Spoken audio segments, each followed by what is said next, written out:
Right, I've done 30, well, I don't know what it is, 37, 30, anyway, the full repeat. And here it is. And I'm just popping in to tell you that we're now going to place markers for the armholes. Now, yours is going to be much bigger than this because I'm using small, whatever needles I had and a slightly thinner yarn. So yours from here to here should be about 17 centimetres. Okay. Mine is not, yours should be. So you can see that beautiful, I don't know if you can see it because I'm unable to tell. Let me stand up. Oh yeah, you can. I need you to know, viewer, that I cannot see at all what you can see on the screen. So if you can see anything on screen, it's a bonus really because I'm doing it without being able to see. But I think you can see this sort of beautiful leaf type arrangement with moss stitch in between. So that's what your repeat looks like. It'll look a lot prettier than this because the yarn is so much prettier.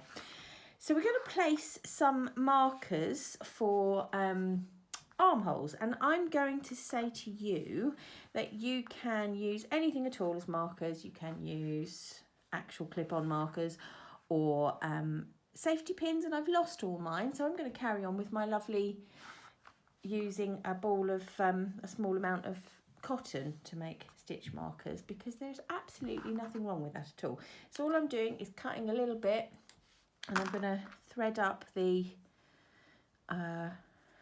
darning needle or bodkin, and I'm just going to go to the side of the work, and you can see there's my stitch, my live stitch. I'm just going to pass my needle through that, sort of at the base of that stitch really, and just tie that into a double knot or whatever you would call that. I was not a cub or a scout or a guide. Oh, I was briefly, not enough to do knots sadly.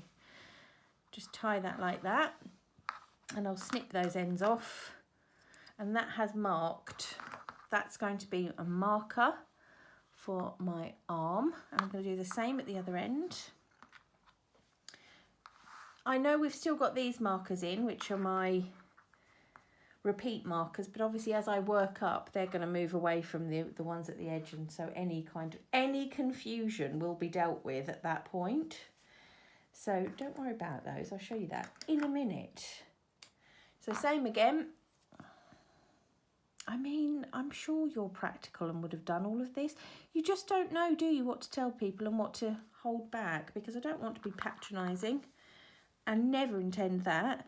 If I am, I apologise, but equally, these are all things I've learnt along the way which I've found tremendously helpful, so, you know, I'd like to share them.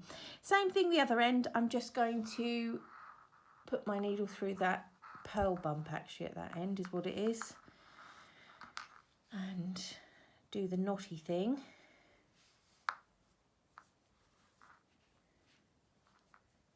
Okay, and those, I'll just cut it down a bit.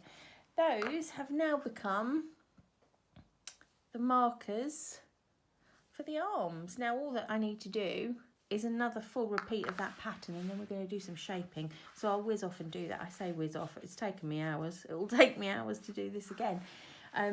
But I'm going to go and do another repeat so you can, you know, see what we do after this. I think it's a bit of shaping and all sorts. So I'll carry on.